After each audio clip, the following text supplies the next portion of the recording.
Hello दोस्तों, सबसे पहले मैं आपसे रिक्वेस्ट करना चाहती हूँ कि वीडियो देखने के बाद सब्सक्राइब ज़रूर कर लीजिएगा। मैं इन वीडियोस को बनाने में बहुत मेहनत करती हूँ और इसी से मैं अपना खर्चा चलाती हूँ। जो भी सब्सक्राइब करेगा, मैं दुआ करती हूँ कि उसकी ज़िंदगी बहुत अच्छी, अमीर और खुशहाल हो। प्लीज़ प्लीज़ सब्सक्राइब कर लीजिएगा। हाय सबको, मेरा नाम है प्रिया, उम्र 35 साल की हूँ। शादीशुदा थी लेकिन अब विधवा हूँ। 5 साल हो गए मेरे पति को गुजरे। 5 साल से मैंने खुद को पूरी तरह से परिवार और काम में झोंक दिया है। मैं बहुत अकेलापन महसूस करती हूँ क्योंकि मेरे भी कुछ सपने हैं। मैं भी एक इंसान हूँ। और हाँ, अगर आप भी मुझसे बात करना चाहते हो तो कमेंट में ज़रूर लिखना। मैं हर कमेंट पढ़ती हूँ। लोग कहते हैं कि मैं अभी भी मजबूत लगती हूँ। सांवला रंग, तेज़ आँखें, साधारण चेहरा और हमेशा साड़ी में रहती हूँ। थोड़ी सी मेहनती टाइप। छोटे शहर में लोग मेरे बारे में अच्छी बातें करते हैं। शहर के सभी लोग, बड़े और छोटे, मुझसे सम्मान से बात करते हैं। पर मैंने अब तक सिर्फ अपने काम पर ध्यान दिया है। बस घर, सास, ससुर, मेरी 7 साल की बेटी अनन्या और थोड़ी बहुत दुकान की ज़िंदगी। आज मैं आपको अपनी एक कहानी सुनाती हूँ जो मेरी और मेरे पति के छोटे भाई राज की है। कहानी बहुत ही दिलचस्प होने वाली है जिसमें आपको बहुत कुछ सोचने को मिलेगा और अंत में एक बड़ा सबक भी। कहानी शुरू करती हूँ तो बस आखिर तक सुनो और देखो मेरे और राज के बीच आखिर क्या क्या हुआ। हाँ, वही राज जो उम्र में मुझसे 5 साल छोटा है, यानी 30 का। वह शहर से नौकरी छोड़कर शहर वापस आया था। अब परिवार की छोटी सी दर्जी की दुकान संभालता है और घर के कामों में भी हाथ बटाता है। शुरू शुरू में तो बस साधारण सा लड़का लगता था, पर धीरे धीरे पता नहीं कैसे चीज़ें बदलने लगीं। सबसे पहले तो वह बात मैं बताती हूँ जो सबसे ज़्यादा लोगों को सोचने पर मजबूर कर देगी। एक सुबह की बात है। मैं दुकान में कपड़े सिल रही थी। मशीन की आवाज़ चारों तरफ गूंज रही थी। साड़ी का पल्लू कंधे पर ठीक से रखा था। धूप तेज़ थी। काम में व्यस्त थी। अचानक राज आया। बोला, भाभी, कपड़े का थान खाली है। मैंने बिना सिर उठाए कहा, बाजार से जाकर ले आऊं। वह बाजार की तरफ गया, पर लौटते वक्त उसकी नज़र दुकान की चीज़ों पर अटक गई। मैंने देखा तो वह थोड़ा झिझक गया, पर आंखें हटाई नहीं। मैंने जानबूझकर थान को थोड़ा और व्यवस्थित किया, जैसे अनजाने में। उसका चेहरा थोड़ा तनावपूर्ण हो गया। बोला, कुछ नहीं, बस थान लेकर चला गया। शाम को सोते वक्त मैंने सोचा, अरे यह तो सच में दुकान की चीज़ों पर ज़्यादा ध्यान देता है। क्या इसके अंदर भी कुछ लालच जग गया है? अगले कुछ दिन ऐसे ही बीते। वह मेरे पास ज़्यादा आने लगा। कभी बोलेगा, भाभी आज सिलाई का धागा कम है। कभी, भाभी यह कपड़ा थोड़ा पुराना लग रहा है। मैं हंसकर कहती, अच्छा जी, अगली बार तुम्हारे हिसाब से ले आऊँगी। धीरे धीरे बातें बढ़ने लगीं। एक दिन वह दुकान के बाहर खड़ा था। मैं अनन्या को स्कूल के लिए तैयार कर रही थी। किताबें संवार रही थी। दुपट्टा कंधे पर ठीक था। उसने कहा, भाभी, आपके हाथ बहुत कुशल हैं। कितने अच्छे से सिलाई करती हो। मैंने मुस्कुराकर कहा, हाँ, मेरी माँ ने सिखाया था। वो चुप हो गया। फिर बोला, आप भी बहुत मेहनती लगती हो भाभी। मैंने थोड़ा मजाक से कहा, अच्छा तो रोज़ देख लिया करो, कौन मना कर रहा है। उसका चेहरा फिर तनावपूर्ण हो गया। मैं अंदर ही अंदर सोच रही थी। पता था वह क्या सोच रहा है। एक शाम बारिश हो रही थी। मैं दुकान के बाहर खड़ी थी। साड़ी पहनी थी जो हवा से हल्की हिल रही थी। राज अंदर दुकान में खड़ा था। मैं पानी की बूंदें देखने लगी। जैसे ही मैं मुड़ी, साड़ी का पल्लू थोड़ा सरक गया। उसने देखा। मैंने देखा कि उसकी नज़रें तेज़ हो गईं। मैंने जानबूझकर धीरे धीरे अंदर आई। फिर बोली, राज, शाम को काम नहीं कर रहे क्या? वो हकलाया, नहीं भाभी, बस ऐसे ही। मैंने मुस्कुराकर कहा, कोई बात नहीं, अगर काम ना बने तो मेरे पास आ जाना, बातें कर लेंगे। वो देखता रह गया। मैं अंदर चली गई। दिल धड़क रहा था मेरा भी। अब असली कहानी शुरू होती है। कुछ दिनों बाद शहर में बड़ा बाजार लगा। सारे लोग गए। मैंने सोचा नहीं जाऊंगी, पर सास ने जोर दिया, जा प्रिया, थोड़ा मन बहल जाएगा। राज भी साथ जाएगा, अकेली मत जाना। तो हम तीनों गए, मैं, राज और अनन्या। बाजार बहुत भीड़ वाला था। शाम के 7 बजे तक घूमते रहे। एक जगह बहुत भीड़ हो गई। लोग धक्का मुक्की कर रहे थे। राज ने मेरी बाजू पकड़ ली ताकि मैं अलग ना हो जाऊं। उसका हाथ मजबूत था। मैंने कुछ नहीं कहा। फिर धीरे धीरे उसने मेरे कंधे पर हाथ रख दिया, जैसे बचाने के बहाने। मैं चुप रही, दिल तेज धड़क रहा था। अनन्या बीच में खड़ी थी, कुछ नहीं समझी। घर लौटते वक्त रास्ते में फिर बारिश शुरू हो गई। राज ने कहा, भाभी डर तो नहीं लग रहा? मैंने हल्के से कहा, तुम हो ना, साथ में डर कैसा? वो चुप हो गया। घर पहुंचकर मैंने कहा, थैंक यू राज, आज बहुत अच्छा लगा। वह बोला, भाभी मुझे भी, और फिर अपने कमरे में चला गया। मैं सोच रही थी अब यह आगे क्या करेगा। अगले कई हफ्ते ऐसे ही बीते। बातें बढ़ती गईं। कभी वह मेरे पास बैठकर दुकान की बात करता, कभी मैं उसे चाय पिलाती। एक दिन मैंने मजाक में कहा, राज तू शादी कब करेगा? इतना बड़ा हो गया है। वो बोला, भाभी अब भी मन नहीं लगता किसी में। मैंने पूछा, क्यों, कोई पसंद नहीं आई? वो मेरी आंखों में देखकर बोला, पसंद तो बहुत पहले हो गई थी, पर वह किसी और की थी। मेरा दिल धक से रह गया। मैं समझ गई वह किसकी बात कर रहा है, पर मैंने कुछ नहीं कहा, बस मुस्कुराई और चली गई। अब थोड़ा ट्विस्ट आता है। एक दिन शाम को सास ससुर किसी रिश्तेदार के घर गए थे। घर में सिर्फ मैं, राज और अनन्या थे। अनन्या खेलते खेलते सो गई। मैंने चाय बनाई अदरक वाली, क्योंकि राज को तेज़ पसंद है। हम दोनों आंगन में छोटी कुर्सियों पर बैठकर पी रहे थे। चाय पीते पीते राज ने अचानक कहा, भाभी मैं आपसे कुछ कहना चाहता हूँ। मैंने कहा, बोलो ना। वह बोला, भाभी मैं आपको बहुत पसंद करता हूँ। मैं चुप हो गई। उसने आगे कहा, जानता हूँ यह गलत है, आप मेरी भाभी हो, पर मैं दिन रात बस आपके बारे में सोचता हूँ। आपकी मुस्कान, आपकी आवाज़, आप जब अनन्या को पढ़ाती हो, जब दुकान चलाती हो, सब कुछ। मैंने धीरे से कहा, राज यह ठीक नहीं है। वह बोला, मैं जानता हूँ, पर मैं क्या करूँ? मैं खुद को रोक नहीं पा रहा। मैंने आंखें नीचे कर ली। दिल बहुत तेज़ धड़क रहा था। फिर मैंने कहा, राज मैं भी अकेली हूँ बहुत दिनों से, पर यह रिश्ता तोड़ना आसान नहीं। वह मेरे करीब आया, उसका हाथ मेरे हाथ पर रखा। मैंने हाथ नहीं छुड़ाया। दोनों चुप थे, बस सांसें तेज़ चल रही थीं। फिर मैंने कहा, राज अगर मैं कहूँ कि मैं भी तुम्हें पसंद करती हूँ, तो उसकी आंखें चमक उठीं। वो बोला, सच में भाभी? मैंने हल्के से सिर हिलाया, पर तभी मैंने कहा, पर हम ऐसा कुछ नहीं करेंगे जो गलत हो, समझे?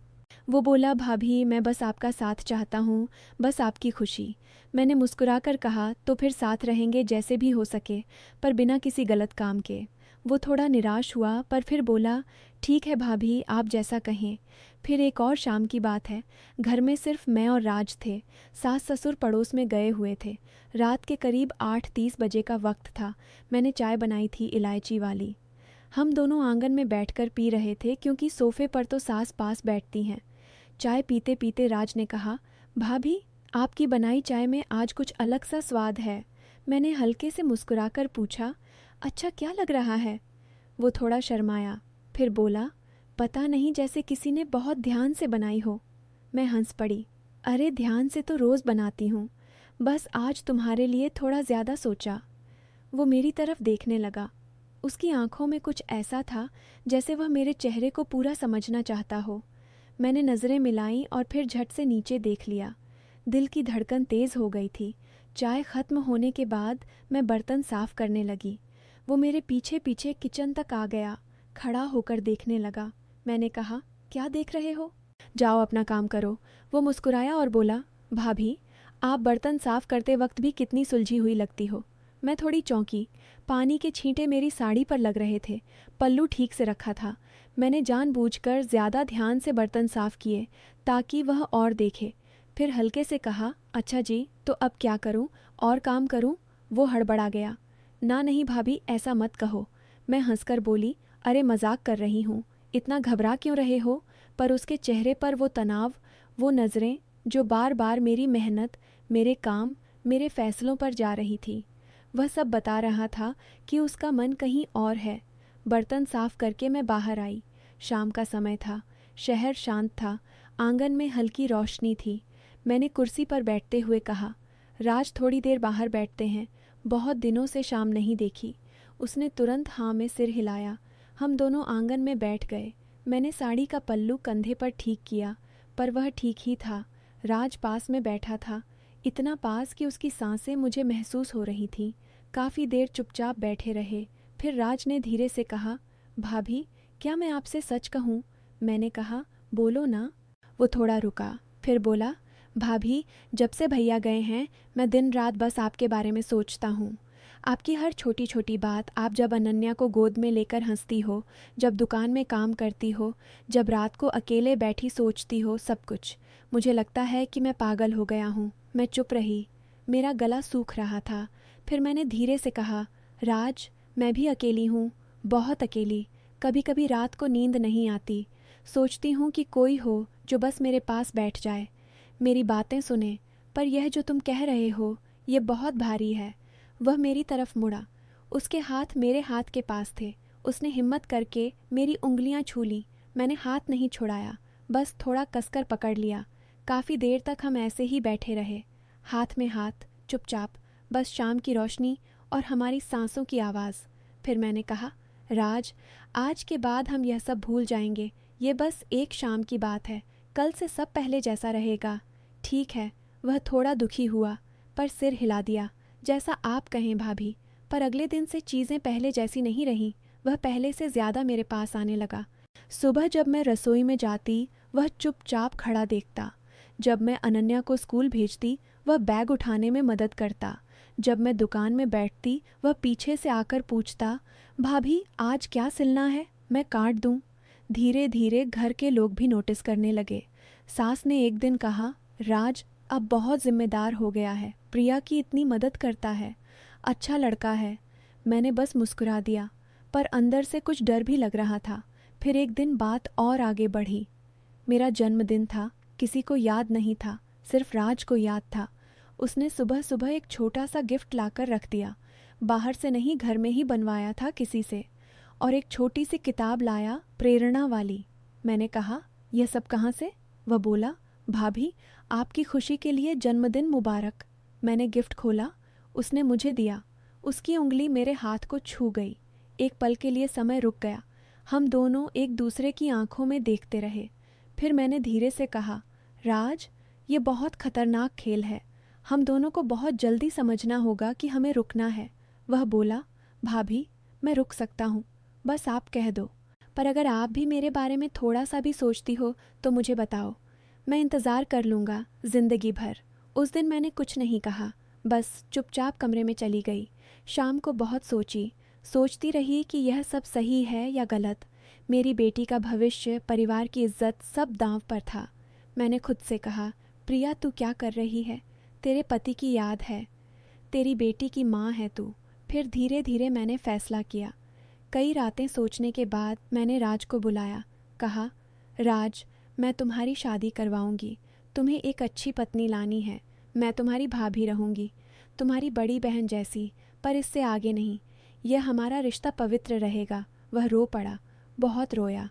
फिर बोला, भाभी, आपने मेरी ज़िंदगी बचा ली। मैं वादा करता हूँ, मैं कभी आपकी इज्जत पर आँच नहीं आने दूंगा। और फिर हमने सच में एक नई शुरुआत की। मैंने शहर की एक अच्छी लड़की की बात शुरू की। लड़की का नाम था नेहा। बहुत अच्छी, पढ़ी लिखी, शांत स्वभाव वाली, घर संभालने में माहिर। राज ने पहले बहुत मना किया, पर मैंने समझाया। धीरे धीरे वह मान गया। शादी की तैयारियां शुरू हुईं। मैं खुद उसके लिए कपड़े चुनती, घड़ी देखती, सगाई की चीज़ें देखती जैसे कोई बड़ी बहन या माँ करती है। नेहा से मिलवाया, दोनों की बातचीत करवाई। पर अंदर से एक छोटा सा दर्द था जो मैंने किसी को नहीं बताया। शादी के दिन राज दूल्हे के लिबास में बहुत स्मार्ट लग रहा था।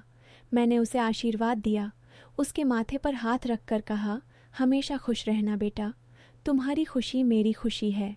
वह मेरी आंखों में देखकर बोला, भाभी, आप मेरी सबसे बड़ी ताकत हो। आपने मुझे सिखाया कि सच्चा प्यार क्या होता है, सीमाओं का सम्मान करना, परिवार की इज्जत रखना। मैं आपको कभी नहीं भूलूंगा। और आज वह अपनी पत्नी नेहा के साथ खुश है। मैं घर में वही पुरानी प्रिया हूँ, सास की बहू, अनन्या की माँ, परिवार की इज्जत। पर कभी कभी शाम को जब बारिश होती है या अकेली होती हूँ, मैं आंगन में बैठ जाती हूँ और सोचती हूँ कि वह शाम, वह बातें, वह हाथों का स्पर्श, सब बस एक सपना था। एक बहुत खूबसूरत लेकिन अधूरा सपना जिसने मुझे बहुत कुछ सिखा दिया। तो दोस्तों, यह थी मेरी और राज की पूरी कहानी। असल में कुछ गलत नहीं हुआ, बस दिलों में बहुत कुछ हुआ। और यही तो ज़िंदगी है ना, सोचना, गलती महसूस करना और सही रास्ता चुनना। सबक ये है कि गलत रिश्तों में पड़ने से पहले सोचो। परिवार की इज्जत, अपने बच्चों का भविष्य और अपने मरने वाले की याद सबसे ऊपर है। जो गलत था, राज ने खुद को रोका, मुझे भी रोका और आज दोनों खुश हैं। अगर आप भी ऐसी किसी उलझन में हो तो रुक जाओ, समय रहते सही फैसला लो, पछतावा बाद में बहुत भारी पड़ता है। तो दोस्तों, कहानी आपको कैसी लगी कमेंट करके ज़रूर बताएं, और अगर आप चैनल पर पहली बार आए हो तो चैनल को सब्सक्राइब कर अपना प्यार ज़रूर दिखाना। मिलती हूँ एक ऐसी नई कहानी के साथ, तब तक के लिए अलविदा, अपना ख्याल रखना। अरे रुको, मैंने अभी कहानी पूरी नहीं की, ये तो सिर्फ शुरुआत थी। अब मैं आपको बताती हूँ कि कैसे चीज़ें और भी ज़्यादा उलझ गईं और कैसे हमने उसे सुलझाया, क्योंकि कहानी में और भी ट्विस्ट हैं जो आपको और सोचने पर मजबूर कर देंगे। तो चलिए जारी रखते हैं। शादी के बाद राज और नेहा खुश थे, लेकिन मेरे मन में एक छोटी सी गांठ थी। मैं सोचती थी कि क्या राज सच में बदल गया है या फिर उसके दिल में अभी भी वही पुरानी बातें हैं।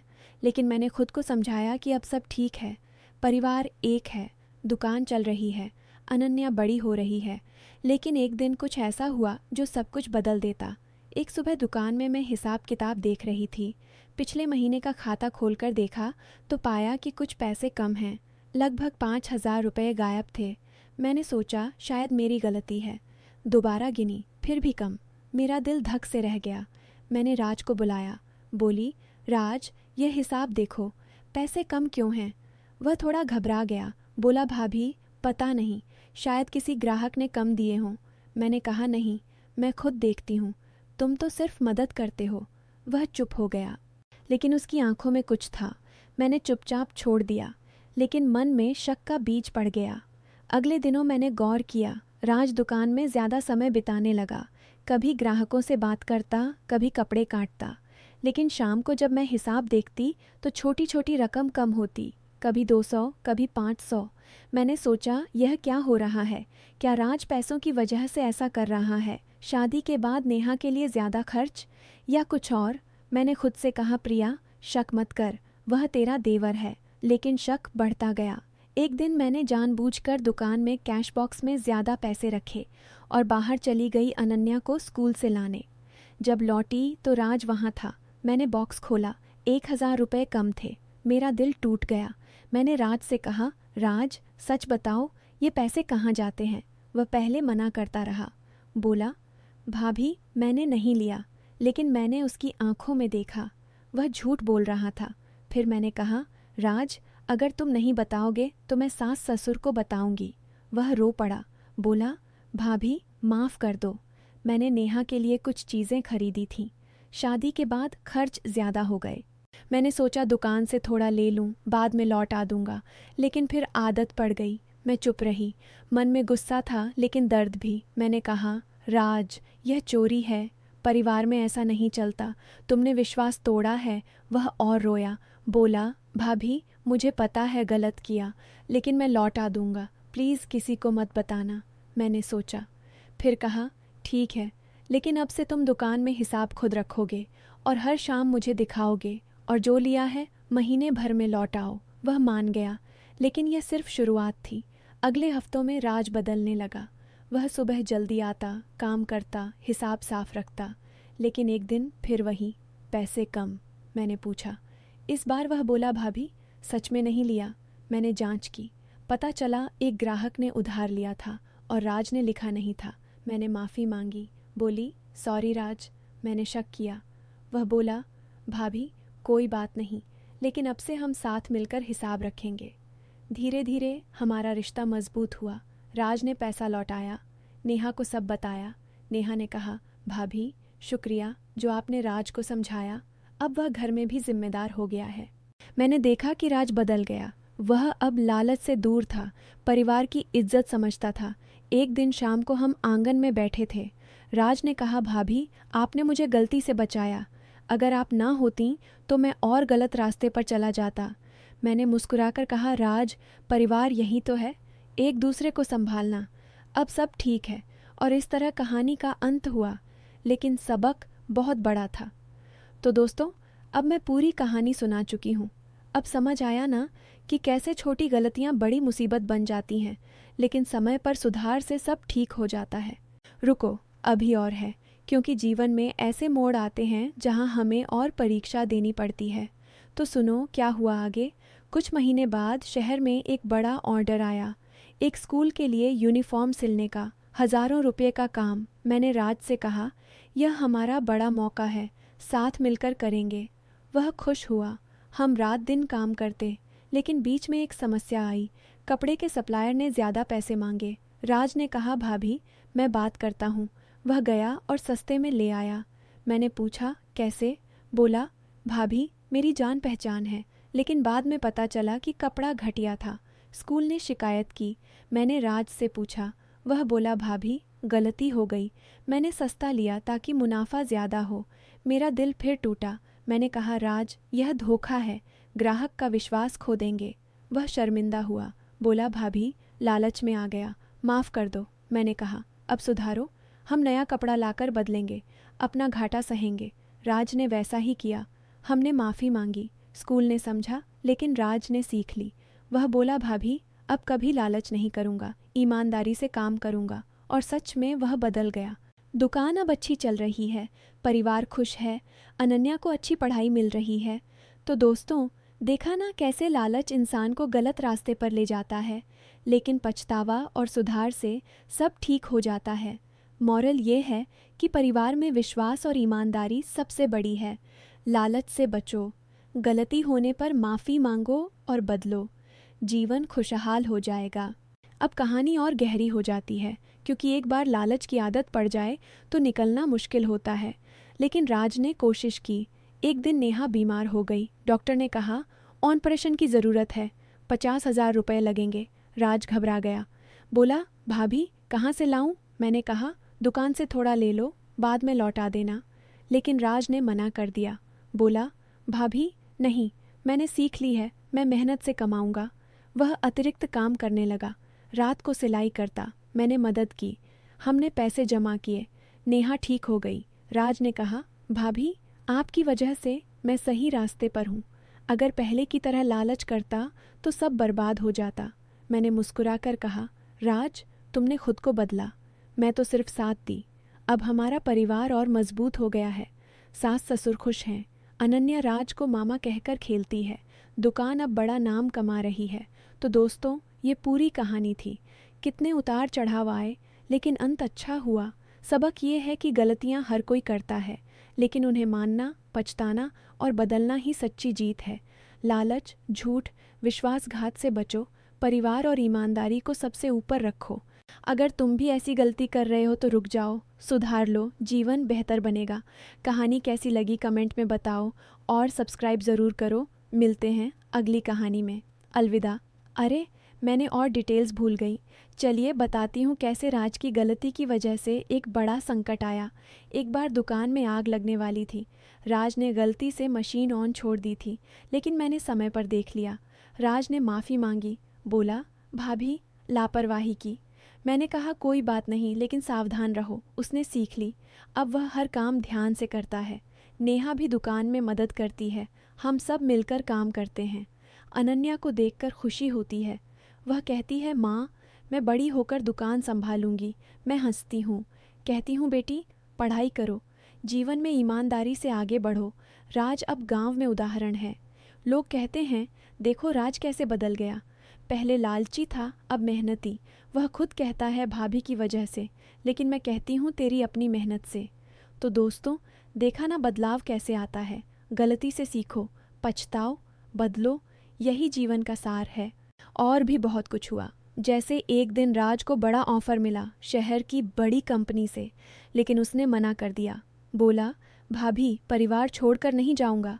मैंने कहा, जा, अच्छा मौका है। लेकिन वह बोला, नहीं, यहाँ रहकर दुकान बड़ा करूंगा। हमने मिलकर प्लान बनाया। अब दुकान ऑनलाइन भी चल रही है, सफलता मिल रही है। नेहा बच्चा होने वाली है, घर में खुशी है। मैं सोचती हूँ कि अगर राज ना बदलता तो सब बिखर जाता, लेकिन अब सब एक है। तो दोस्तों, मॉरल मजबूत है, लालच मत करो, परिवार को महत्व दो, गलतियाँ सुधारो, जीवन खुशहाल होगा। कमेंट करो, सब्सक्राइब करो। बाय।